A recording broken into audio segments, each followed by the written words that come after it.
स्वागत आहे तुम्हा सगळ्यांचं आरपी मराठी या स्टोरीजमध्ये। चला सुरुवात करूया आपल्या या कथेच्या तिसऱ्या भागाला। दियाला काही विचारायचं होतं माधवनला। उशीरही होतोय, कोर्टात जायचं आहे। इतक्यात ए म्हशी मागून आर्यनचा आवाज आला। खुर्ची खाली बसून काय करतेस? दिया पकडली गेली। माधवनचा चेहरा थोडासा उतरला। ए आर्यन, दिया चिडून त्याला मारायला धावली, पण आर्यन पटकन बाजूला झाला आणि त्या वेगात दिया थेट माधवनवर जाऊन आदळली। माधवनने तिला पडू न देता पकडलं। हलकेच हसत ते म्हणाले, तुझ्यातला खोडकरपणाच मला आवडतो। दियाचा श्वासच अडकला। आपलं लग्न झाल्यावरही अशीच राहा, माधवन हसत म्हणाला। तेव्हाच तू मला अजून जास्त आवडशील। साईचा चेहरा लगेच उतरला। उद्या सकाळी 10 वाजता, माधवन पुढे म्हणाले। मी घरी येऊन तुला घेऊन जाईन। असं म्हणत त्याने हलकेच तिच्या गालावर थाप दिली आणि निघून गेले। आर्यन तोंड उघडून उभाच राहिला। काय लग्न? तो पुटपुटला। या छोट्या सैतानाशी लग्न करायला इतके लोक तयार आहेत? एवढी कॉम्पिटिशन? दिया मात्र पूर्णपणे गोंधळून उभी राहिली। एका दिवसात एवढ्या समस्या, आता पुढे काय होणार? तिचं डोकंच काम करणं बंद झालं होतं। हॅलो नरेन, मी आधी बोलतोय। गाडी चालू असतानाच आधीने फोन लावला। काही डिटेल्स पाठवतो, त्या लोकांबद्दल सगळी माहिती हवी आहे। 1 तासात सगळं माझ्याकडे पाहिजे, आणि सगळ्यात महत्त्वाचं, काही करून तिचा नंबर मिळव, असं म्हणत त्याने दियाबद्दलची माहिती दिली। ठीक आहे सर, समोरून उत्तर आलं आणि फोन कट झाला। नंदा काहीतरी विचारणार हे ओळखून आधीने लगेच कारमधला रेडिओ सुरू केला आणि डोळे मिटून सीटला टेकला। गाडीत मंद आवाजात प्रेमगीत वाजू लागलं। त्या गाण्याच्या प्रत्येक ओळीत जणू आधीचंच मन दडलं होतं। त्याच्या ओठांवर नकळत छोटंसं हसू उमटलं। अगदी मधात बनलेले ओठच आहेत, तो स्वतःशीच पुटपुटला। दियाच्या खोड्या आठवताच त्याच्या चेहऱ्यावर वेगळीच मौशी भावना उमटली। दिसायला तर अगदी छोट्याशा वांग्यासारखी आहे, पण पहिल्यांदा पाहिलं होतं त्यापेक्षा आता किती सुंदर दिसते। आणि ते मोठे मोठे डोळे, रागाने गोल फिरवत बघते ना, तेव्हा तर तिला उचलून जवळ घ्यावंसं वाटतं। तो स्वतःशीच हसला। लवकर माझी हो ग, माझी सगळी स्वप्न 4 वर्षांपासून तुझी वाट पाहत आहेत। आता अजून नाही होत ग। आजची तुझी मिठी, ती जवळीक, फक्त या जन्मात नाही, कितीही जन्म झाले तरी मला कंटाळा येणार नाही। अशा विचारांत हरवलेला असतानाच गाडी एका मोठ्या घरासमोर थांबली। ए अण्णा, दादा त्याला हलवत म्हणाला। दिवा स्वप्न खरी होत नाहीत रे, उठ घर आलं। आधीने डोळे उघडले। दादा, शेवटचा वेळ विचारतो, नंदा हात जोडत म्हणाला। तुला दिया आधीपासून कशी माहिती? तिचा फोटो तुझ्याकडे कसा आला? किती वेळा विचारू? प्लीज सांग ना, नाहीतर माझं डोकंच फुटेल। आधी हसला। नंदा, तू कितीही वेळा विचारलंस तरी सांगणार नाही। सगळ्यात आधी माझ्या दियालाच सांगणार। जास्त ओव्हर नको करस रे, नंदा लगेच म्हणाला। तिला आज सकाळपासूनच ओळखतोयस ना तू? ती महत्त्वाची की मी? मी महत्त्वाचा असेल तर आत्ताच सांग, आधीने लगेच उत्तर दिलं। आता माझ्यासाठी तीच महत्त्वाची आहे, आणि तू उलटा उभा राहिलास तरी सांगणार नाही। मग मिश्किलपणे म्हणाला, इतकी उत्सुकता असेल तर उद्या माझ्यासोबत चल, असं म्हणत तो गुणगुणत घरात चालू लागला। ठीक आहे, नंदा म्हणाला, उद्या बघू। पण घरी कसं बोलणार आहेस? आधी अगदी कूलपणे म्हणाला। पहिल्यांदा राघवदादाचे पाय धरू, मग हळूहळू बाबा, मोठे काका, छोटे काका, आणि शेवटी घरातल्या सगळ्या बायकांसमोर लोडण घ्यायची। नंदा अवाक झाला। तू किती सहज बोलतोयस, तो म्हणाला। रेणुकाला कळलं की काय होईल विचार करूनच भीती वाटते। आधी अचानक गंभीर झाला। नंदा, आयुष्य एकदाच मिळतं, आणि ते आपल्याला आवडणाऱ्या मुलीसोबतच जगायचं असतं। कितीही अडथळे आले तरी मी लढेन, नंदा शांतपणे म्हणाला। पण रेणुकाही असाच विचार करत असेल ना? आधी थोडा वेळ शांत राहिला। असं असेल कदाचित, तो म्हणाला, पण मला तिच्याबद्दल तसं कधी वाटलंच नाही। लहानपणापासून एकत्र वाढलो, बहिणीसारखीच वाटते। आत्याच्या मुलीशी लग्न करावंसं वाटलं नाही, आणि कधी वाटणारही नाही। हे मी तिला कितीतरी वेळा सांगितलंय, तरी ती ऐकत नसेल तर मी काय करू? मग त्याच्या चेहऱ्यावर पुन्हा दियाचं नाव घेताच हसू उमटलं। दियाला माझी बायको म्हणून या घरात आणेपर्यंत मला झोपच लागणार नाही। ती आली की रेणुका काहीच करू शकणार नाही। आणि तोपर्यंत? नंदाने विचारलं। आधी खांदे उडवत म्हणाला, तोपर्यंत तिची आठवण काढत स्वप्न बघायचं। मला काय वाटतं माहिती आहे? नंदा हसत म्हणाला, तू फार घाई करतोयस। इतक्यात काय रे, मागून आवाज आला। तुम्हा दोघांना घरात यायचंच नाहीये का? दोघांनी वळून पाहिलं, समोर देवी, आधीची आई उभी होती। काही नाही मोठी आई, नंदा लगेच म्हणाला। आज दादा मुलगी बघून आलाय. आता तुम्हाला आणि मोठ्या बाबांना कसं सांगायचं? मुलगी बघायला कधी न्यायचं तेच बोलत होतो. एक कुत्र्या, आधी लगेच त्याला रागाने म्हणाला. गप्प बस. अरे मोठी आईस तर आहे, नंदा हसत म्हणाला. काय सांगणार आहे? देवी लगेच आधीच्या जवळ आल्या. नंदा खरं बोलतोय? त्यांनी मारल्यासारखं विचारलं. आधीकडे दुसरा पर्याय नव्हता. त्याने हळूच मान हलवली. बस. देवी लगेच म्हणाल्या. हे जर तुझ्या आत्या लक्ष्मीला कळालं ना तर संपलं. मग अचानक उत्सुकतेने विचारलं. खरंच आवडते का तुला ती मुलगी? फोटो आहे का? दाखव. आधीने मोबाईल काढून फक्त दियाचा फोटो दाखवला. क्षणात देवीचे डोळे मोठे झाले. अरे, त्या आश्चर्याने म्हणाल्या. हीच ना ती मुलगी? 4 वर्षांपूर्वी एका मंदिरात पाहिली होती आपण? आधी हसला. वा, अजून आठवतंय? तो आईचा गाल पकडत म्हणाला. माझी आई स्मार्ट आहे. देवी आठवणीत हरवल्यासारख्या म्हणाल्या. त्या थंड हवेत उमललेल्या गुलाबासारखे दिसत होती. लाल कॉटन सूटमध्ये अगदी सोन्याच्या मूर्तीसारखी. माझ्याकडे येऊन किती गोड बोलली होती. आंटी, तुम्ही मराठी आहात का? मला थोडं कुंकू द्या ना. अर्ध मंदिर तिच्याकडेच पाहत होतं. मग आधीकडे बघत म्हणाल्या. त्यात तू पण होतास. आधी मोठ्याने हसला. आई, मी याला उद्या सस्पेन्स म्हणून सांगणार होतो आणि तुम्ही आजच सगळं उघड केलं. मग मुद्दाम चिडवत म्हणाला. पहिल्यांदा स्वयंपाक नीट शिकून घ्या बरं.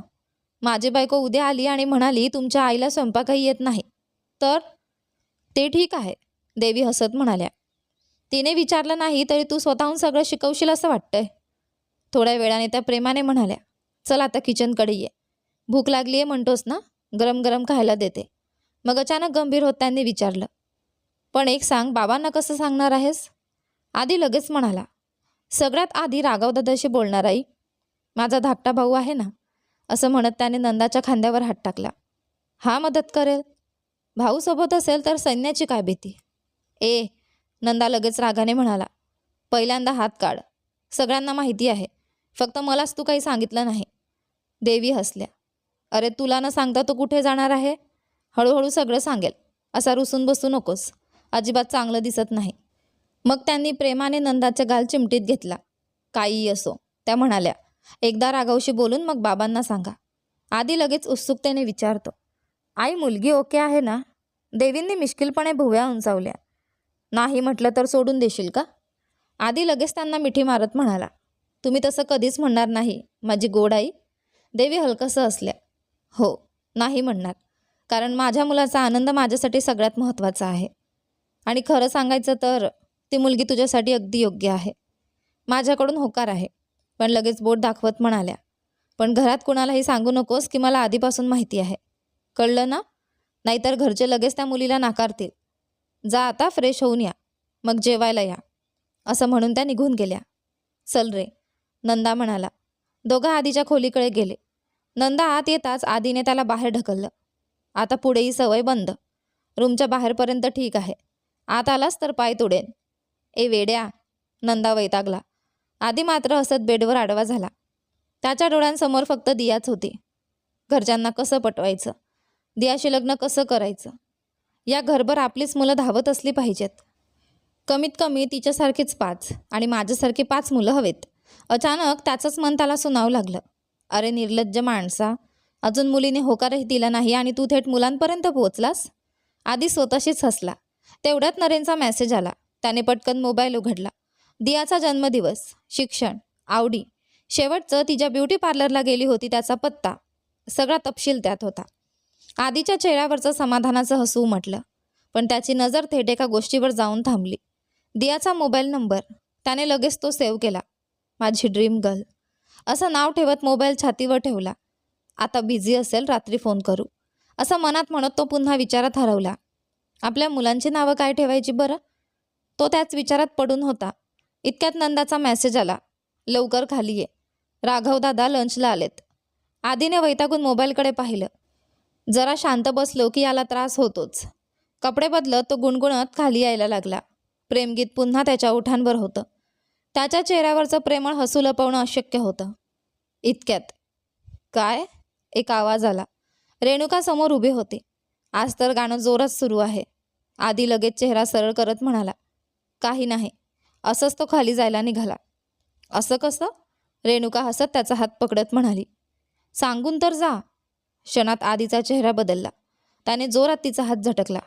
मर्यादा ओलांडू नकोस, कडक आवाजात तो म्हणाला. रेणुका पुन्हा काही बोलण्याआधी चटाक आधीने तिच्या गालावर एक थप्पड मारली. क्षणभर सगळं स्तब्ध झालं. काहीही न बोलता तो परत आपल्या खोलीत गेला आणि दार जोरात बंद केलं. अर्ध्या तासाने हॉलमध्ये घरचे सगळे जमले होते. आधी दोन्ही हात बांधून सगळ्यांसमोर उभा होता आणि वातावरणात तणाव दाटून आला होता. आई, असे रडतच धावत आली रीना. अगं रीना, काय झालं ग? अशी का रडतेस? तुझ्या मामींनी काही बोललं का? असं म्हणत गादीवरून उठत उभी राहिली लक्ष्मी. आई, त्या नाहीत, आधीने मला मारलं, रीना हुंदके देत म्हणाली. काय? त्या माकड मुलाने? का? लक्ष्मीने विचारलं. नाही आई, आधीने, रीना रडतच म्हणाली. काय? आधीने? लक्ष्मीच्या डोळ्यात धक्का उमटला. लग्न आधीच असा अन्याय कुठे होतो का? असं म्हणत ती मोठमोठ्याने रडत हॉलमध्ये आली. तिने केलेल्या गोंधळाच्या आवाजाने घरातील सगळेजण हॉलमध्ये जमा झाले. फक्त आधी मात्र दिसत नव्हता. लक्ष्मीचे दोघे लाडके भाऊ पुढे येऊन उभे राहिले, पण तिचा दुसरा महत्त्वाचा भाऊ अजून दिसत नव्हता. म्हणून तिने अजून मोठा आवाज सुरू केला. लक्ष्मी, काय झालं? एवढा गोंधळ कशाला करतेस? मोठा भाऊ सुंदरने विचारलं. हे मी माझ्या तोंडाने कसं सांगू अण्णा? असं म्हणत लक्ष्मीने रडायचं नाटक सुरू केलं. तोंडाने नाही तर नाकाने सांगणार आहेस का? राघवची बायको नविता हळूच देवीकडे म्हणाली. देवी लगेच कुजबुजल्या. गप्प बस ग, नाहीतर शेवटी सगळ्या भांडणाचं कारण आपल्यालाच ठरवेल. बरोबर आहे ताईचं, भारती म्हणाली. आपण नेहमीप्रमाणे तमाशा बघूया. त्या तिघी मजा बघत होत्या. तिथे तर भाऊ बहिणीच्या प्रेमावर सरळ एखादा चित्रपटच काढता येईल इतका भावनांचा पूर वाहत होता. काय झालं ते सांगितलंस तरच कळेल ना, तिसरा भाऊ महेश्वर म्हणाला. लक्ष्मी काही बोलायला सुरुवात करणार इतक्यात राघवचं लक्ष रीनाकडे गेलं. रीना, गालावर हात ठेवून का बसली आहेस? काय झालं? तो काळजीने विचारू लागला.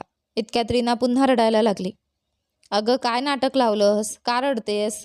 आधी चिडून म्हणाला. पहा दादा, माझ्यासमोरच माझ्या मुलीशी कसं बोलतोय. लक्ष्मीने पुन्हा नाटकाचा सूर लावला. रडू नकोस लक्ष्मी, सुंदर तिला समजावत म्हणाला. अरे, म्हशीसारखा मोठा झालास, पण मुलीशी कसं बोलायचं ते कळत नाही का? महेश्वरने नंदाला सुनावलं. नंदा लगेच मिश्किलपणे म्हणाला. वा बाबा, घरातल्या बायकांसाठी प्रेम, काळजी सगळं उफाळून येतं, पण बाहेरून आलेल्या मुलींना साधा मानही नाही. हाच ना या घराचा नियम. आधी तुम्ही सगळ्यांना सारखं वागवा, मग मला शिकवा. वा रे भारती, तुझा मुलगा मोठ्यांसारखा मान डोलावून न राहता उलट उत्तर देतोय, देवी आश्चर्याने म्हणाली. हे सगळं आधी दादाच्या संगतीचं फळ असणार, भारती हसत म्हणाली. अहो, तुम्ही दोघी थोडा वेळ गप्प बसा. नविताने दोघींना थांबवलं. आधी नेमकी अडचण काय आहे ते कळू द्या. देवी आणि भारती लगेच शांत होऊन तमाशा बघू लागल्या. याला फारच तोंड सुटलंय. खांद्या एवढा मोठा झाला म्हणून मारू नये म्हटलं तर जास्तच वाढतोय. महेश्वर रागाने आधीकडे चालू लागला. थोडा वेळ बापलेक शांत बसा. सुंदर मध्ये पडत म्हणाला. रीना, काय झालं ते आधी सांग. मामा, आधीने मला मारलं, रीना गाल दाखवत हुंदके देऊ लागली आणि आईच्या खांद्यावर डोकं ठेवून रडू लागली. पहा दादा, लक्ष्मी पुन्हा रडका सूर लावत म्हणाली. 5 बोटांचे ठसे अजून गालावर दिसत आहेत.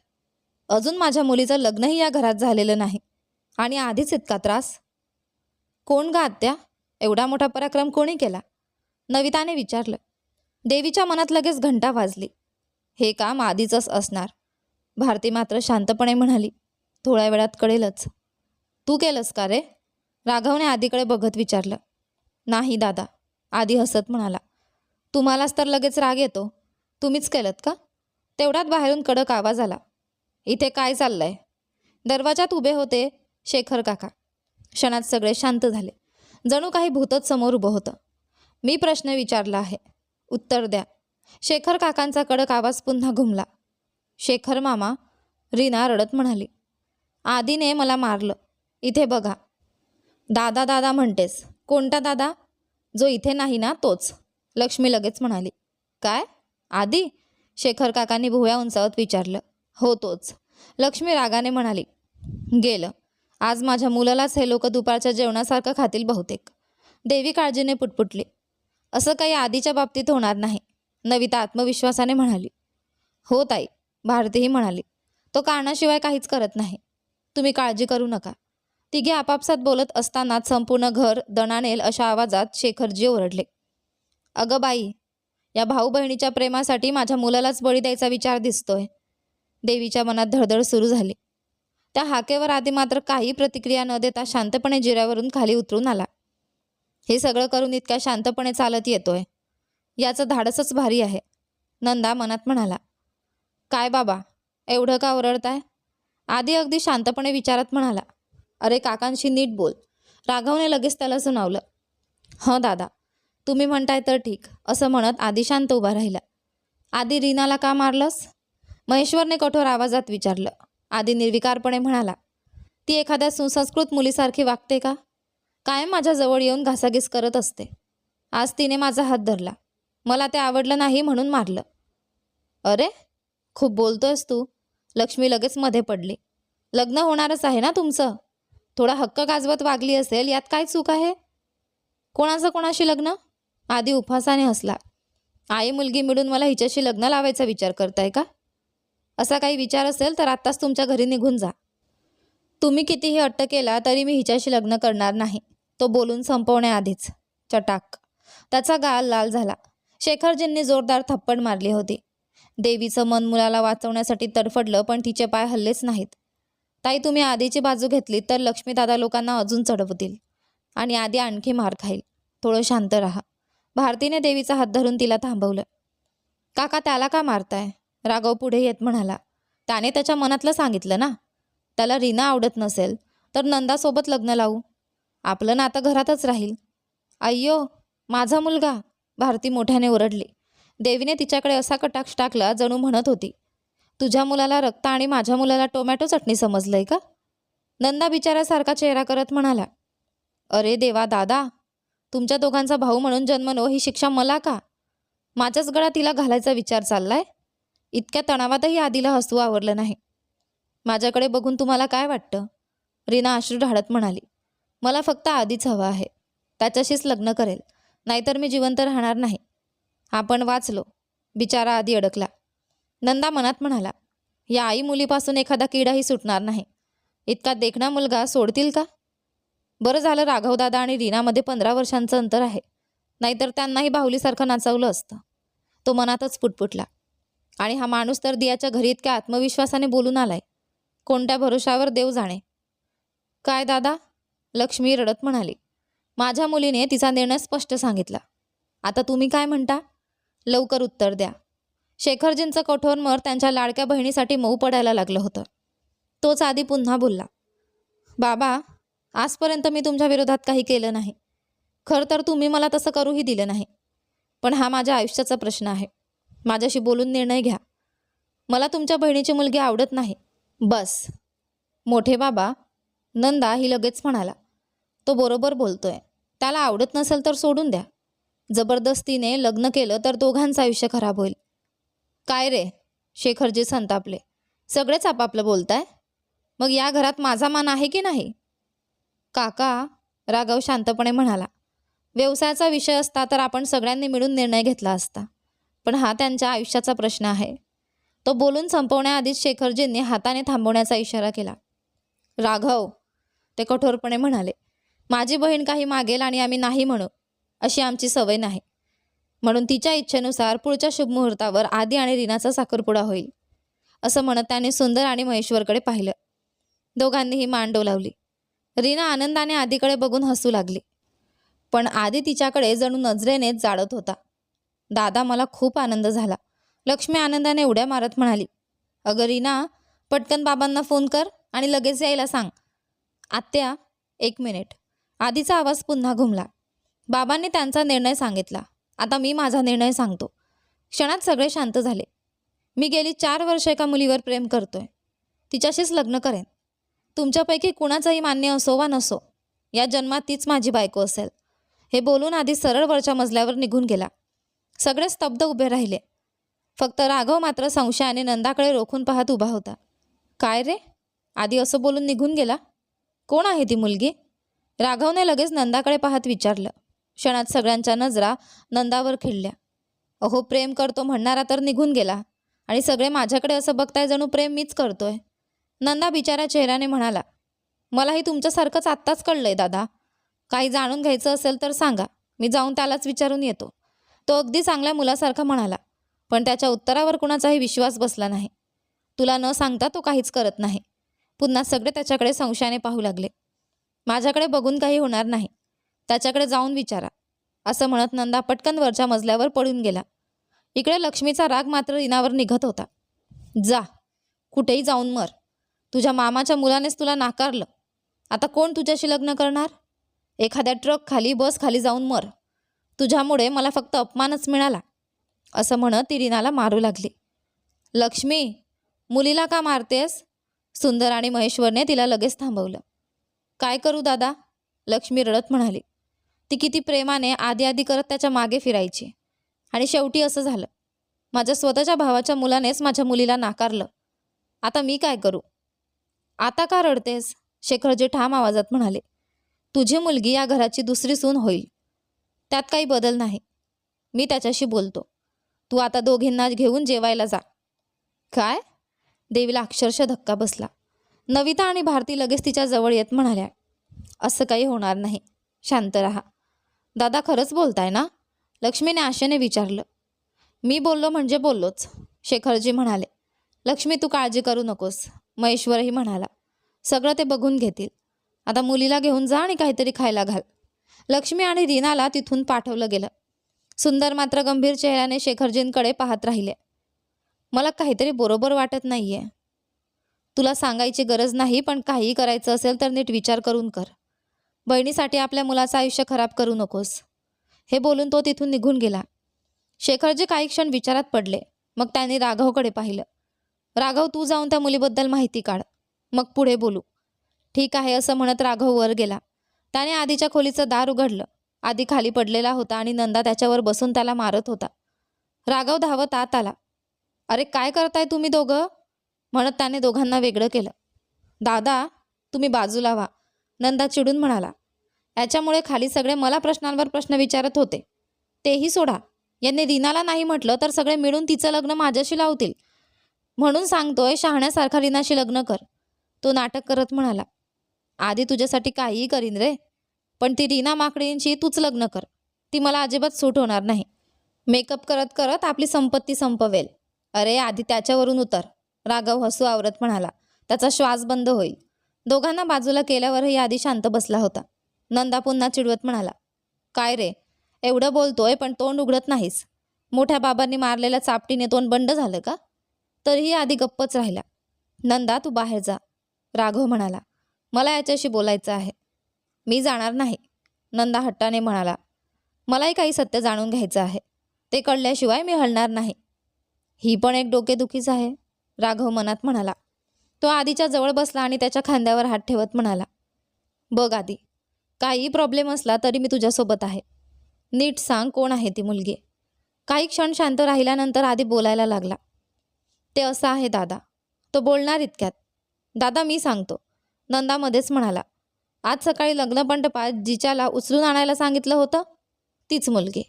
आधीने त्याच्याकडे रागाने पाहिलं. अरे, राघव आश्चर्याने म्हणाला. खाली विचारलं तेव्हा तुला काही माहिती नाही म्हणालास, आणि आता इतकं स्पष्ट सांगतोयस? कशाला? नंदा लगेच म्हणाला.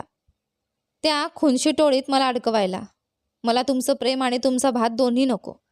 वेड्यासारखं बोलू नको, राघव म्हणाला. त्या मुलीचं तर आज सकाळी लग्न झालं ना? दादा, नंदा थोडा अडखळत म्हणाला. याला जिच्यावर प्रेम आहे तीच ती मुलगी, आपण सकाळी चुकून उचलून आणलेली मुलगी. काय? राघव अवाक झाला. तू म्हणतोस सकाळी पाहिलं आणि हा म्हणतो 4 वर्षांपासून प्रेम करतोय. यात खरं काय? आधी हळू आवाजात म्हणाला. दोन्ही खरं आहे दादा. मी तिला 4 वर्षांपूर्वी पुण्यात पाहिलं होतं, तेव्हाच आवडली होती. आणि मग आज लग्नमंडपात नवरी म्हणून पुन्हा पाहिलं. आणि मग पुढे काय झालं माहिती आहे? नंदा लगेच मध्ये पडला. आपण चुकून चुकीची मुलगी आणली म्हणताच हातीला मिठी मारतो, चुंबन देतो. आधी त्याच्याकडे रोखून पाहू लागला. इतकंच नाही, नंदा अजून रंगात आला. तिच्या कुटुंबाकडे जाऊन म्हणाला, मी लवकरच माझ्या कुटुंबासोबत येऊन तुमच्या मुलीशी लग्न करेन. आणि मग इथे आला. राघव काही क्षण काहीच बोलू शकला नाही. इतकं पुढे गेलंय, तो हळूच म्हणाला. आधी गंभीर आवाजात म्हणाला. दादा, मला ती मुलगी खूप आवडते. मी तिच्यावर खरंच खूप प्रेम करतो. तिच्याशिवाय आता जगू शकत नाही. तुम्हीच बाबांशी बोललं पाहिजे. राघव काही वेळ विचार करत बसला. ठीक आहे, तो म्हणाला. बाबांना तयार करणं माझं काम. मी बघतो. पण आत्या आठवली की मलाच भीती वाटते. ते मी बघतो. नंदा लगेच म्हणाला. त्या दोघी इथे असतील तोपर्यंत प्रॉब्लेम आहे. मी त्यांना गावाला पाठवतो. कसं रे? आधी उत्सुकतेने विचारतो. ते सांगणार नाही. नंदा डोळा मारत म्हणाला. वेळ आली की तुम्हालाच कळेल. राघव अचानक म्हणाला. अरे, मी त्या मुलीचा चेहराही नीट पाहिलेला नाही. तिचं नाव काय? काय करते ती? नंदा लगेच आधीकडे बोट दाखवत म्हणाला. याने फोटो काढून ठेवला आहे ना. अरे, आपल्या लहान वहिनीचा फोटो दाखव. काय? राघव हसत म्हणाला. लहान वहिनीही ठरवून टाकलीस का रे? आधी ज्या नजरेने तिच्याकडे बघत होता ना. राघव दादा, अगदी गावातला मुलगा पहिल्यांदाच मिठाई पाहतो तसं. म्हणून मी लगेच ठरवलं हीच आपली लहान वहिनी. नंदा मिश्किलपणे म्हणाला. आधीने लगेच मोबाईल काढून दियाचा फोटो दाखवला. ही आहे दादा, दिया. तो हलक्या हसऱ्या चेहऱ्याने म्हणाला. फॅशन डिझायनिंगचं शिक्षण पूर्ण केलंय. आता तिच्या मैत्रिणींसोबत स्वतःचा व्यवसाय करते. आणि तिच्या कुटुंबाबद्दल तर तुम्हाला आधीपासूनच माहिती आहे. ते वेगळं सांगायची गरज नाही. माहिती आहे, पण राघव थोडा थांबला. दादा, तुम्ही शेखरजींबद्दल विचार करताय ना? आधी लगेच म्हणाला. आज सकाळी मी त्यांच्याशी बोललो होतो. त्यांना नकळत हे सगळं झालं म्हणून ते खूप वाईट वाटून घेत होते. उलट ते तुझी माफी मागायला पाहिजे असं म्हणत होते. म्हणून हे मनात ठेवून नको म्हणून नका दादा. हं, ठीक आहे, राघव म्हणाला. मुलगी खूप सुंदर आहे. आपल्या भावाला अगदी योग्य जोडी दिसते. तू सांगतोयस तसं सगळं ठीक आहे. पण त्या मुलीला तू आवडतोस का? या प्रश्नावर आधी काही क्षण शांत झाला. ते पाहून नंदा लगेच मध्ये पडला. दादा, उद्या वहिनीकडून होकार घेऊ आपण. राघवने त्याच्याकडे भुया उंचावत पाहिलं. अरे, अजून होकार घ्यायचाय? आधी त्या मुलीने या लग्नाला होकार द्यायला हवा. ती तयार असेल तरच मी बाबांशी बोलेन. इतकं बोलून तो उठला. आणि हो, नविता घरी गेल्यावर फोटो मागणारच आहे. त्यामुळे तो फोटो मला पाठव, असं सांगून राघव खोलीतून बाहेर गेला. एकदाच सांगितलं आपण. नंदा आधीकडे वळून म्हणाला. पण आता वहिनीला प्रेमात कसं पाडणार? आधीला मात्र ते खूप सोपं वाटत होतं. त्याला अजून माहीत नव्हतं.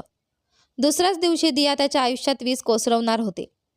प्रेम गोड असतं, पण तेच कधीकधी जीवघेणी वेदनाही देतं. हे न कळताच आधी स्वप्नांच्या दुनियेत हरवून गेला होता. अजून प्रेमही सुरू झालेलं नाही आणि साहेब थेट लग्नापर्यंत पोहोचले. नंदा मनात हसला. आधीचं स्वप्न मोडू नये म्हणून तो शांतपणे स्वतःच्या खोलीत निघून गेला. इकडे दिया मात्र साईला समजावत बसली होती. मला माधव सरांविषयी तसं काहीच वाटत नाही ग, दिया शांतपणे म्हणाली. माझ्यासाठी ते फक्त एक चांगले माणूस आहेत आणि बाबांचे जुने विद्यार्थी. बस. त्यांनी असं काही मनात ठेवलं असेल असा मी स्वप्नातही विचार केला नव्हता. साईने ओठ चावत हळू आवाजात म्हटलं.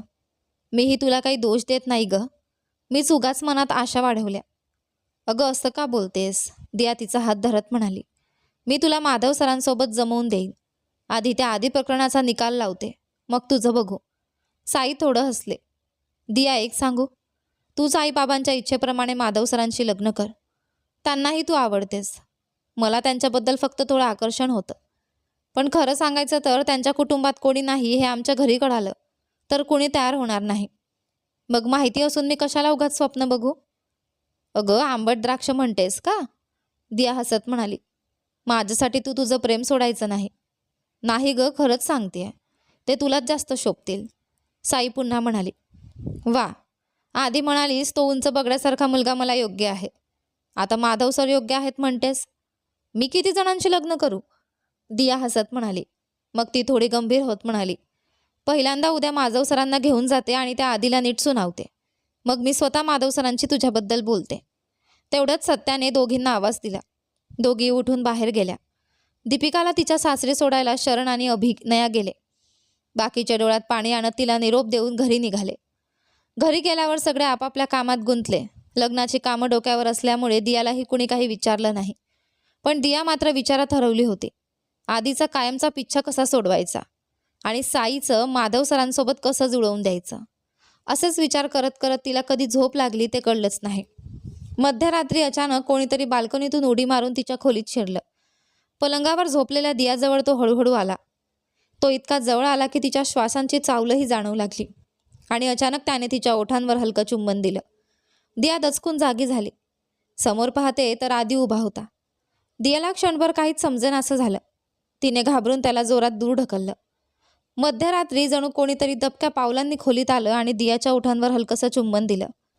अचानक काहीतरी जाणवल्याने ती दचकून जागी झाली. घाबरतच तिने आजूबाजूला पाहिलं, पण खोलीत कोणीच नव्हतं. डोळे चोळत ती पूर्ण खोलीत नजर फिरवू लागली. आत्ताच कोणीतरी इथे होतं असं वाटलं, की फक्त स्वप्न होतं? ती स्वतःशीच पुटपुटली. पण त्या स्वप्नातही तिला तोच आठवत होता, तो उंच ससाणा. देवा, माझ्या डोळ्यांसमोर हा मुलगाच का आणलास? किती त्रास देतोय, नीट झोपही लागू देत नाही. ती मोठ्यानेच कुरकुरत होती. तेवढ्यात अचानक तिच्या मोबाईलवर कॉल आला. 2 रिंगमध्येच तिने घाईघाईने फोन उचलला. नंबरही पाहिला नाही. हॅलो, पण समोरून काहीच आवाज आला नाही. तिने स्क्रीनकडे पाहिलं. नवा नंबर. कोण असेल? हॅलो, कोण बोलताय? बोलणार आहात की फोन ठेवू?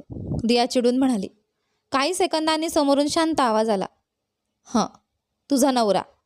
अरे उंच बगड्या, दिया चिडून ओरडली. आधी हसला. वा, झोपेत सुद्धा माझाच विचार करत होतीस बहुतेक. नवरा म्हटलं आणि लगेच माझं ठेवलेलं टोपण नाव आठवलं तुला? म्हणजे मी तुझ्या मनात आहेच आणि मी दिलेलं चुंबन इतकं सहज विसरशील का? माझ्याशी अशी फालतू बोलणी करू नकोस, दिया रागाने म्हणाली. नवरा म्हणे, आधी तुझा चेहरा आरशात बघ. तुझ्यासाठी माझा चेहराच पुरेसा आहे, आधी हसत म्हणाला. हे सांगण्यासाठी इतक्या रात्री फोन केलास? दिया वैतागून म्हणाली. हो. आणि तुझा नंबर कसा मिळाला विचारणार नाहीस? हो, तोच तर प्रश्न आहे. माझा नंबर तुला मिळाला कसा? अगं महाराणी, आधी मुद्दाम चिडवत म्हणाला. तुझा नंबर मिळवणं एवढं अवघड नव्हतं. थोडे पैसे खर्च केले आणि तुझ्या जन्मकुंडलीपासून तू काल कोणत्या ब्युटी पार्लरमध्ये गेलीस इथपर्यंत सगळी माहिती मिळाली. छी, माझी माहिती माझ्या नकळत काढतोयस? तुला लाज वाटत नाही? दिया चिडून म्हणाली. लाज कसली? आधी सहज म्हणाला. भावी नवऱ्याला भावी बायकोबद्दल सगळं माहिती असायला हवं ना. आणखी एकदा स्वतःला माझा नवरा म्हटलंस तर. ती बोलणं पूर्ण करण्याआधीच फोनवरून त्याने मुद्दाम चुंबनाचा आवाज केला. क्षणभर दिया गप्प झाली. काय ग, शांत का झालीस? आधी हसत म्हणाला. बघितलंस, तुझा राग कसा शांत करायचा मला येतं. दिया काहीच बोलली नाही. मनात मात्र स्वतःला सोडत होती. दिया, काहीतरी बोल ना. एवढी गप्प का बसलीस? ती ओठ चावत शांत बसली. काय? एक पुरलं नाही का? अजून देऊ? आधी पुन्हा चिडवत म्हणाला. बस. दियाने लगेच फोन कट केला. पण आधी पुन्हा पुन्हा फोन करत राहिला. ती प्रत्येक वेळी कट करत होती. हा असाच फोनवर बोलत राहिला तर खरंच मला वेडी करेल. ती विचार करू लागली. ब्लॉकच करते याला. इतक्यात मेसेज आला. आता फोन नाही उचललास तर तुझ्या बाबांना फोन करेन. हा त्यांचा नंबर ना? सोबत तिच्या बाबांचा नंबर. हा मुलगा ना? ती चिडून ओरडली. रागात तिने फोन फेकला, पण पुढच्या क्षणी पुन्हा कॉल आला. आता बाबांना फोन केला तर? हा विचार करत ती धावत जाऊन फोन उचलते. तुला नक्की काय हवं आहे? ती रागाने म्हणाली. पुढच्या क्षणी समोरून उत्तर आलं. तू. देवा, तू जर माझ्यासमोर असतास ना तर तुला ठार मारलं असतं. दिया संतापून म्हणाली. मार ना, आधी हसत म्हणाला. तुझ्या हातून मेलो तरी चालेल. माझ्यासमोर नाहीयेस म्हणून एवढं धाडसाने बोलतोयस, दिया म्हणाली. कोण म्हणालं तुझ्यासमोर नाही? अचानक एक आवाज. दियाने दचकून बाल्कनीकडे पाहिलं. आधी तिथून आत येत होता. अरे, तू इथे काय करतोयस? तिचे डोळे मोठे झाले. आधी तिच्याकडे बघत हळू आवाजात म्हणाला. तुला न बघता राहवत नाही ग. सतत तुझाच विचार येतोय म्हणून पाईप पकडून वर आलो. थोडं कठीण होतं, पण रोज आलो तर सवय होईल बहुतेक. डोळा मारत तो तिच्या जवळ यायला लागला. काय? रोज येशील? दिया संतापली. तिने लगेच त्याच्या शर्टची कॉलर पकडली. तुला ना? रागाने तिने त्याचा गळा पकडला. तो हसतच तिचा तोल जाईल असं हलकसं पायाला स्पर्श करून बाजूला झाला. क्षणात दिया पलंगावर पडली आणि तोही तिच्यावर कोसळला. इतक्यात जवळून आधीला पाहताच दियाचं डोकंच काही क्षण काम करणं बंद झाल्यासारखं झालं. आधी, उठ आधी, ती रागाने म्हणाली. पण तो तिच्याकडे एकटक पाहतच राहिला. दिया त्याला दूर ढकलायचा प्रयत्न करत होती, पण त्याचा भार तिच्यावर असल्यामुळे तिला उठताही येत नव्हतं. तू ना खरंच वेडा आहेस, ती चिडून म्हणाली. आधी माझ्यावरून उठ. श्वासही घेता येत नाहीये. आधी मात्र हसत म्हणाला. अशीच राहिलीस ना तर तू आयुष्यभर मला ओरडत राहिली तरी चालेल. त्याने तिला घट्ट पकडलं होतं. मला सोड, दिया त्याला हाताने मारत म्हणाली. मला तर फक्त तुलाच बघत बसायचं आहे, तो शांतपणे म्हणाला. तुला पाहिलं की मला अजिबात आवडत नाही, दिया मुद्दाम चिडून म्हणाली. आणि मला तुला पाहिल्याशिवाय राहवत नाही, तो लगेच उत्तरला. आधी कृपा करून इथून जा. कुणी पाहिलं तर काय विचार करतील, ती घाबरून म्हणाली. काय विचार करतील, तो मिश्किलपणे म्हणाला. हे दोघं खूप भांडतात, यांचं लवकर लग्न लावून द्यायला हवं. प्लीज आधी, मला हे सगळं अजिबात आवडत नाही, मला सोड, दिया थोडी विनवणी करत म्हणाली. आधी काही क्षण गंभीर झाला. दिया, मला तू खूप आवडतेस, खरंच. तुझ्याशिवाय राहणं आता शक्य नाही. तू माझ्याशी लग्न करायलाच हवं. ते कधीच होणार नाही, ती लगेच म्हणाली. आधी हलकंसं असला. ए वेडाबाई, मी काहीही जबरदस्ती करणार नाही. पण एक गोष्ट लक्षात ठेव, माझ्या आयुष्यात तूच आहेस आणि एक दिवस तू माझं प्रेम मान्य करशील. तो उठत म्हणाला. उद्या भेटायला आली नाहीस तर मी सरळ तुमच्या घरी येईन, तेही लपून नाही, मुख्य दरवाजातून, दिया डोळे मोठे करत म्हणाली. तू खरंच त्रास आहेस. आधीने मोबाईल काढून दोघांचा एक फोटो घेतला. आज हा फोटो बघत झोपणार, तो हसत म्हणाला. गरज पडली तर उद्या व्हिडिओ कॉलही करेन. जा रे वेड्या, दिया रागाने म्हणाली आणि त्याला मारणार असल्यासारखी खूण केली. आधी हसत म्हणाला. आणि हो, माझा नंबर ब्लॉक केलास तर तुमच्या घरच्यांना फोन करून तुलाच बोलवून घेईन, म्हणून मी फोन केला की नीट उचलायचा. तो तिच्याकडे बारकाईने पाहत राहिला. काय, दिया वैतागून म्हणाली. तुला मी थोडाफार आवडतो, नाहीतर एवढा वेळ तू ओरडून घरच्यांना बोलावलं असतंस, तो हळू आवाजात म्हणाला. एकदा माझ्या प्रेमाला संधी दे. क्षणभर दियाचं मन डळमळलं. खरंच, मी याला एवढा वेळ इथे का थांबू दिलं, ती मनात विचार करू लागली. पण चेहऱ्यावर मात्र तिने कठोरपणा ठेवला. तुझं काही चालणार नाही माझ्यासमोर, ती म्हणाली. आता निघ. आधी हसत तिच्या कपडावर हलकासा स्पर्श करून मागे सरकला. तेवढ्यात त्याच्या फोनवर कॉल आला. दियाला अचानक भान आलं. हा असा बोलत राहिला तर मीच गोंधळून जाईन. तिने त्याला पटकन दूर ढकललं. फोनही खाली पडला. आता शांतपणे निघून जा, ती कठोर आवाजात म्हणाली, नाहीतर खरंच ओरडेन. अगं वेडाबाई, आधी हसत म्हणाला. निघताना त्याने तिला हलकंसं मिठीत घेतलं. उद्या भेटू, तो म्हणाला आणि बाल्कनीकडे गेला. जा आणि खाली पडू नकोस, दिया नकळत म्हणाली. तेवढ्यात अरे आई ग, असा आवाज आला. दिया घाबरून धावत बाल्कनीत आली, पण आधी हसत उभा होता. काय बेबी, घाबरलीस, तो चिडवत म्हणाला. दिया रागाने त्याच्याकडे पाहू लागली. ठीक आहे, निघतो, उद्या भेटूया, असं म्हणत तो खाली उतरला. तो गाडीत बसून जाईपर्यंत दिया तशीच उभी राहून त्याच्याकडे पाहत राहिली. उद्या तुझा कायमचा बंदोबस्त करते, ती स्वतःशी पुटपुटली. पण त्या रात्री तिच्या डोळ्यांना झोप काही केल्या लागेना, कारण मनात पुन्हा पुन्हा फक्त आधीचाच विचार येत होता. आधीने केलेल्या प्रकारामुळे रात्रभर दियाला नीट झोपच लागली नव्हती. पहाटेच्या सुमारास मात्र तिने एक ठाम निर्णय घेतला. हा मुलगा आपल्याला अजिबात नको. हा विचार करत करत तिला नकळत झोप लागली. सकाळचे जवळजवळ 10 वाजत आले होते. घाईघाईने उठलेली दिया अजूनही रात्रीच्या कपड्यातच, केस क्लिपमध्ये बांधत खाली स्वयंपाकघरात आली. सत्या दुपारच्या जेवणाची तयारी करत होत्या. आई, मला उठवलंच नाहीस, दिया मागून जाऊन त्यांना मिठी मारत म्हणाली. आज मला खूप महत्त्वाचं काम होतं. आधी दूर हो, सत्या कडक आवाजात म्हणाल्या. त्याने तिचा हात बाजूला केला आणि तिच्याकडे वळूनही पाहिलं नाही. दियाने लगेच चेहरा पाडला. काय गाई, एवढा राग का, मी असं काय केलं, सत्या वळल्या. काय केलं नाहीस ते विचार, त्या रागाने म्हणाल्या. काल लग्नात सगळ्यांसमोर आमची मान खाली घातलीस. आई, दिया लगेच म्हणाली. तो माझ्यावर रागात होता म्हणून तसं काहीतरी बोलला, बाकी तुझ्या मनात आहे तसं आमच्यात काहीच नाही. माझा चेहरा पाहून तुला मी वेडी वाटते का, सत्या भडकल्या.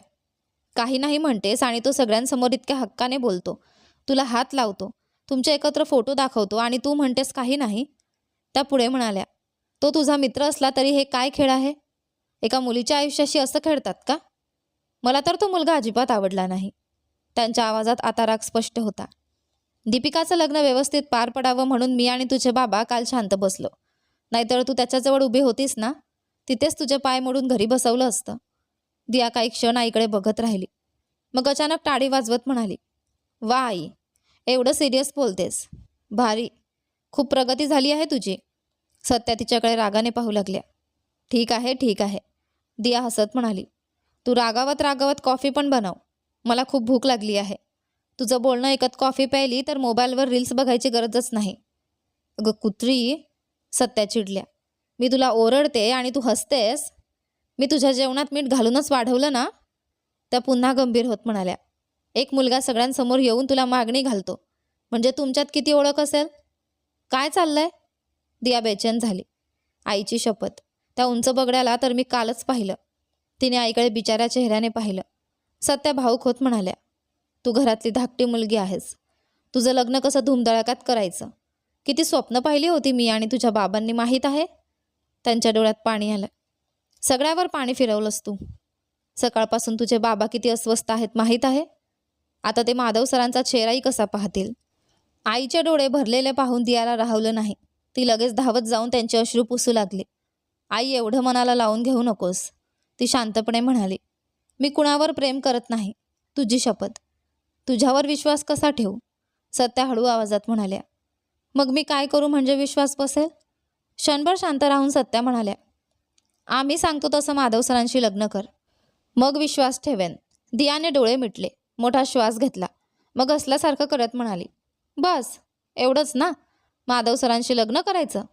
ठीक आहे, करते लग्न. आता खुश? सत्या तिच्याकडे संशयाने पाहत राहिल्या.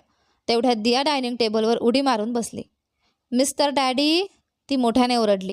सत्या दचकल्या. अगं म्हशी, थोडं मुलीसारखं वाग. त्या ओरडल्या, आधी खाली उतर. का?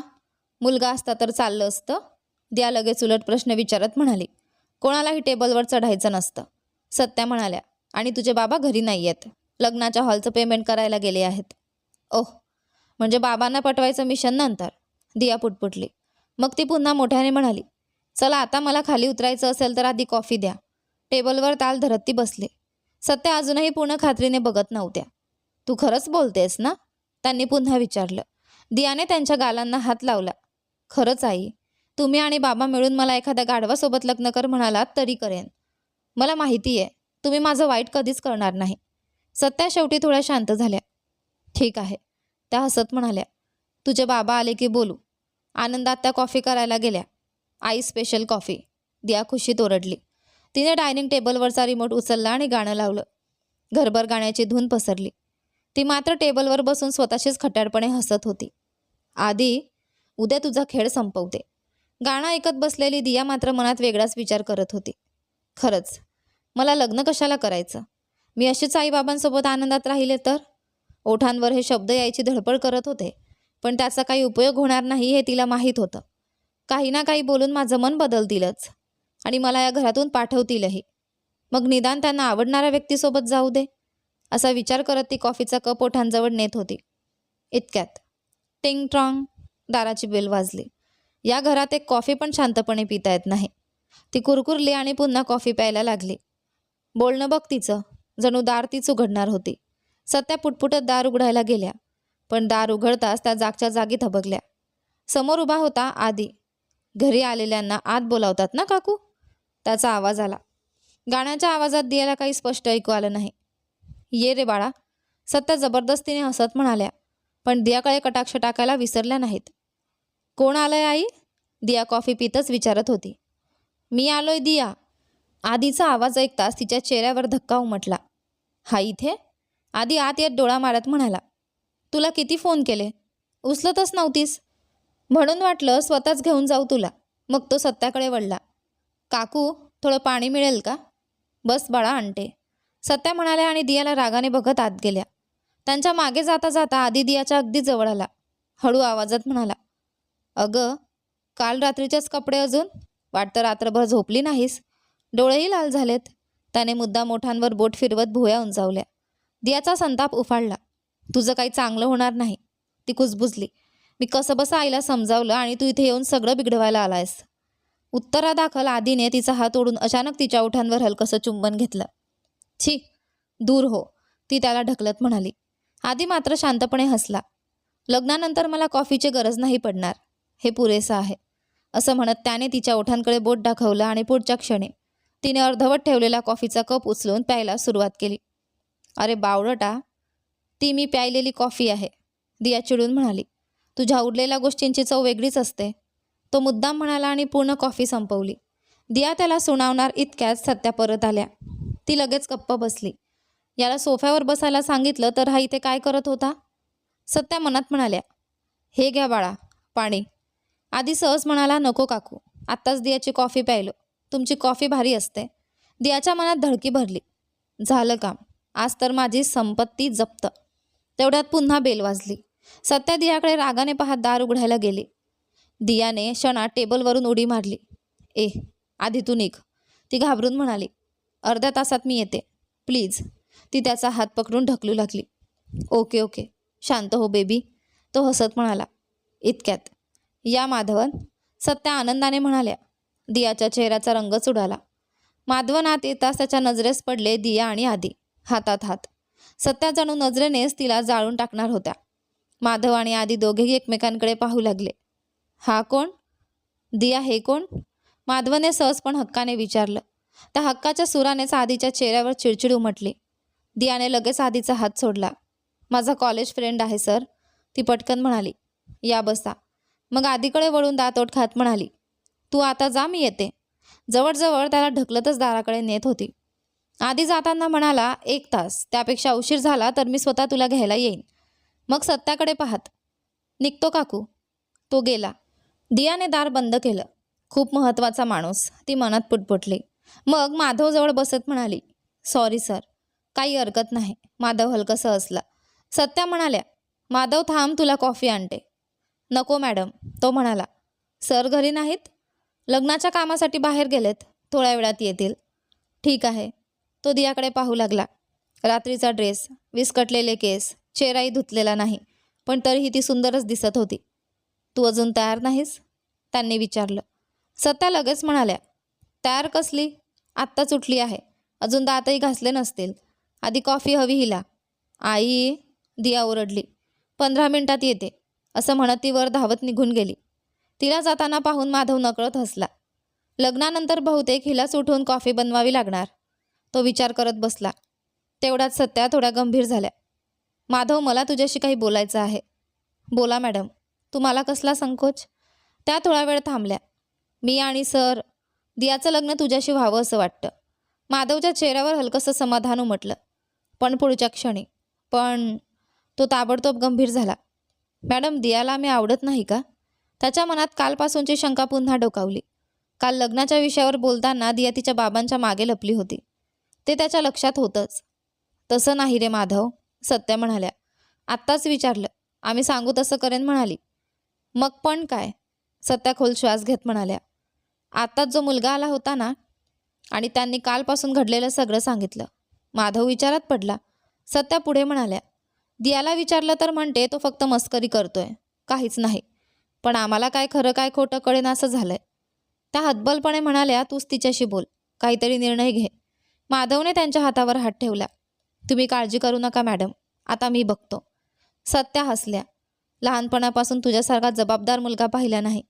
दियालाही तुझ्यासारखं समजूतदार बनव. मग मिश्किलपणे म्हणाल्या. फक्त ती तुला बदलून टाकणार नाही ना, ते बघ. माधव हसला. सत्या आत जात म्हणाल्या. थांब, कॉफी घेऊन येते. माधव मोबाईलमध्ये काहीतरी पाहत बसला होता. अचानक हवेत एक मंद सुगंध दरवळला. त्याने सहज वरच्या मजल्यावरून नजर टाकली आणि काही क्षण तो तसाच स्तब्ध उभा राहिला. जणू एखादा पांढरा ढगच खाली उतरून येत होता. पांढऱ्या सलवार सूटमध्ये नीट वेणी घातलेले केस, कमानीसारख्या भुवयांच्या मध्ये छोटंसं कुंकू, चेहऱ्यावर कुठलाही मेकअप नाही, फक्त निरागस हास्य. दिया खाली येत होती. माधव तिच्याकडे हरवून पाहत राहिला. दियाने त्याच्याकडे पाहिलं तसं तो पटकन मोबाईलकडे बघत असल्याचा बहाणा करू लागला. आई, कॉफी करतेस का? मलाही हवी, दिया स्वयंपाकघराकडे पाहत म्हणाली. आतून सत्या ओरडल्या. आत्ताच दिली ना तुला? ती त्या माकड मुलाने हिसकावून प्यायली, दिया मनात कुरकुरली. तसं नाही वाटलं, अजून एक दे ना, ती म्हणाली. मग ती देवघराकडे गेली. डोळे मिटून हात जोडत ती मनोमन प्रार्थना करू लागली. देवा, त्या निर्लज्ज मुलाला आजच माझ्या आयुष्यातून दूर कर. इतकी मनापासून काय मागतेस देवाकडे? माधवचा आवाज आला. दियाने डोळे उघडले. असं काही नाही. निघूया का सर, ती विचारत म्हणाली. निघूया, पण आधी कॉफी पिऊ, तो हसत म्हणाला. हं. दियाने कपाळावर भस्म लावलं. मग माधवने हलकंसं कपाळ पुढे करत विचारलं. माझ्यासाठी नाही? दिया काही क्षण स्तब्ध उभी राहिली. काय? तिचे डोळे मोठे झाले. माधवनने कपाळावर आलेले केस बाजूला करत शांतपणे म्हटलं. मला ही टीका लाव ना दिया. त्या क्षणी दिया क्षणभर त्याच्याकडे बघतच राहिली. त्याच्या आवाजातला साधेपणा, नम्रपणा, जगातली कुठलीही मुलगी एक क्षण थांबून पाहिल्याशिवाय राहिली नसती. दिया तर शेवटी मुलगीच होती. क्षणभर ती स्वतःलाच विसरली. हरणाच्या पिल्लासारख्या डोळ्यांनी ती त्याच्याकडे बघत राहिली. दिया. माधवने तिच्या चेहऱ्यासमोर हात हलवला. ती भानावर आली.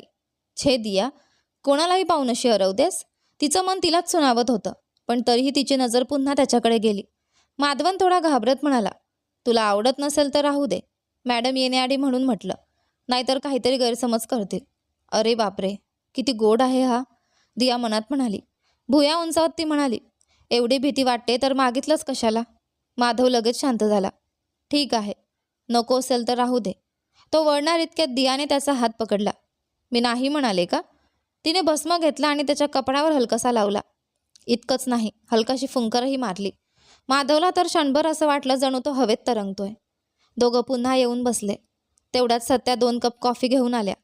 1 कप त्यांनी माधवला दिला, दुसरा स्वतः घेणार इतक्यात. माझं काय?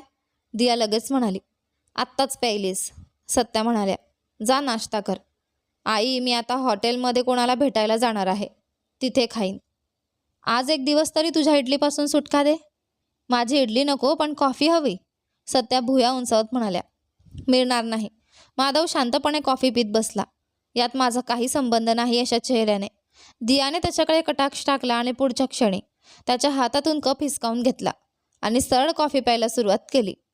आता काय करणार, ती आईकडे बघत विजयी चेहऱ्याने म्हणाली. पण अचानक तिला जाणवलं तिने काय केलं आहे. माधवच्या कपातून कॉफी पिली होती. तिचा चेहरा लाजेने लाल झाला. सॉरी सर, ती हळू आवाजात म्हणाली. माधव मात्र शांतपणे हसत होता. त्याला तिची ती छोटीशी कृती जणू अनेक वर्षांच्या प्रतीक्षेनंतर मिळालेल्या सुखासारखी वाटली. सत्या हे सगळं पाहत होत्या. क्षणभर त्या थबकल्या, पण लगेच मनात विचार आला, दोघं खरंच एकत्र आले तर किती छान होईल. माधव उठत म्हणाला, निघूया? तुमची कॉफी, दिया विचारत म्हणाली. राहू द्या, आपण बाहेरच घेऊ. तो सत्याकडून निरोप घेऊ लागला. लवकर चांगली बातमी द्या, सत्या हसत म्हणाल्या. आजच बोलून सांगतो. माधवही हसला. दिया निघताना म्हणाली, आई, त्या आधीच्या बाबांना काही सांगू नकोस. मी कधीच तुमच्या निर्णयाच्या विरोधात जाणार नाही, असं म्हणत ती माधवच्या मागे बाहेर गेली. मुलगी थोडी खोडकर असली तरी माझी मुलगी काहीच चुकीचं करणार नाही, असा विश्वास सत्यांच्या मनात होता. पण तो विश्वास दळमळीत करायला आधी पुन्हा येणार आहे याची कल्पना अजून त्यांना नव्हती.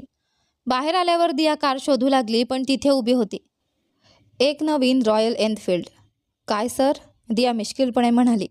तुमचं काम छान चाललंय असं आर्यन म्हणत होता, मग कार सोडून बाईकवर कसे आलात? माधव गोंधळला. अगं काय झालं, कारवरून बाईकवर आलात म्हणून विचारते. तो हलकासा हसला.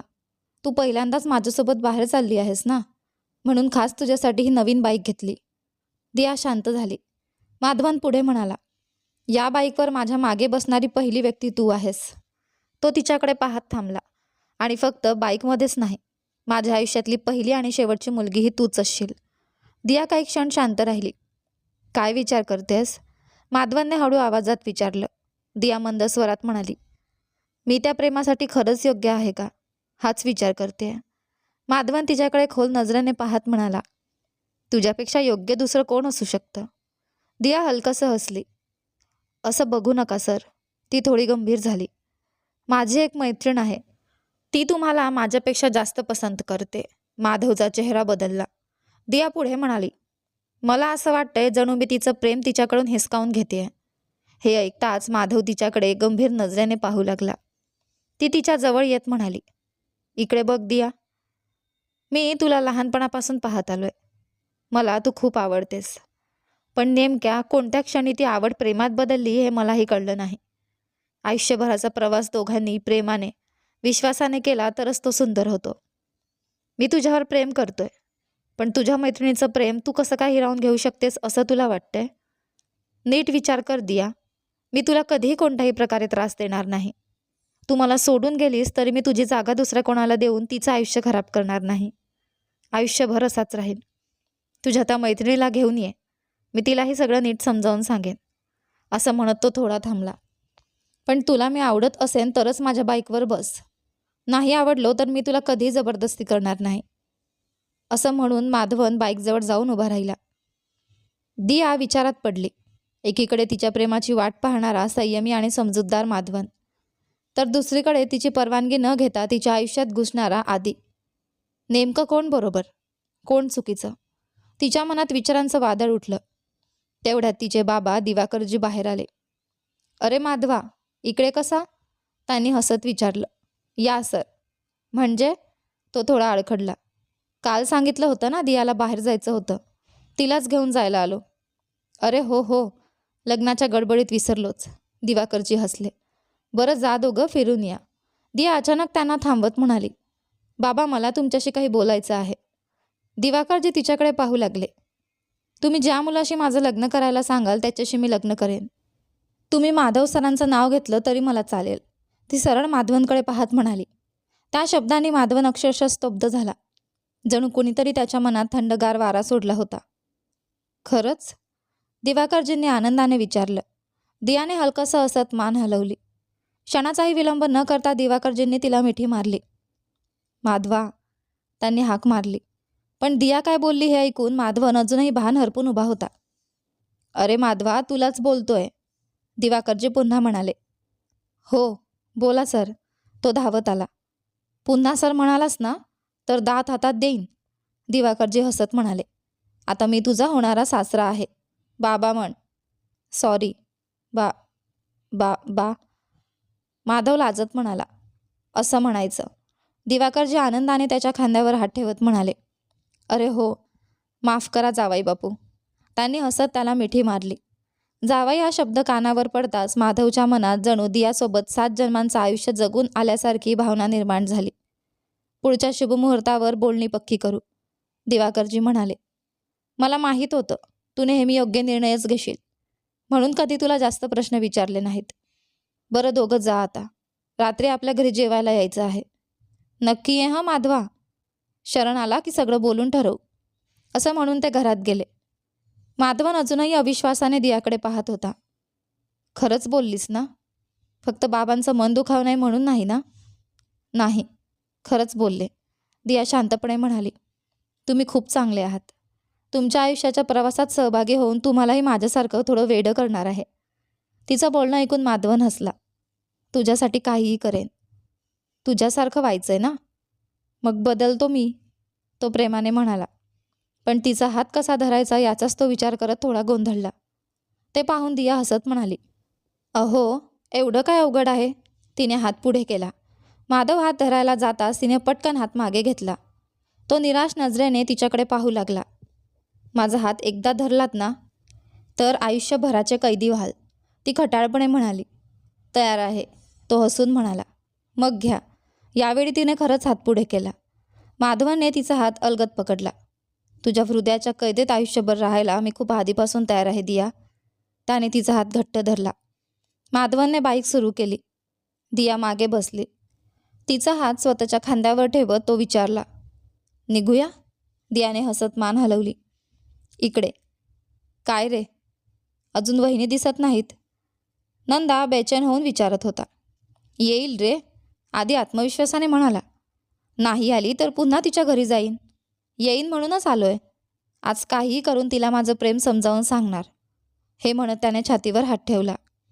तेच तर बघायचं आहे, नंदा मिश्किलपणे म्हणाला. पण दियाचा निर्णय कळाल्यावर आदित्य काय करणार?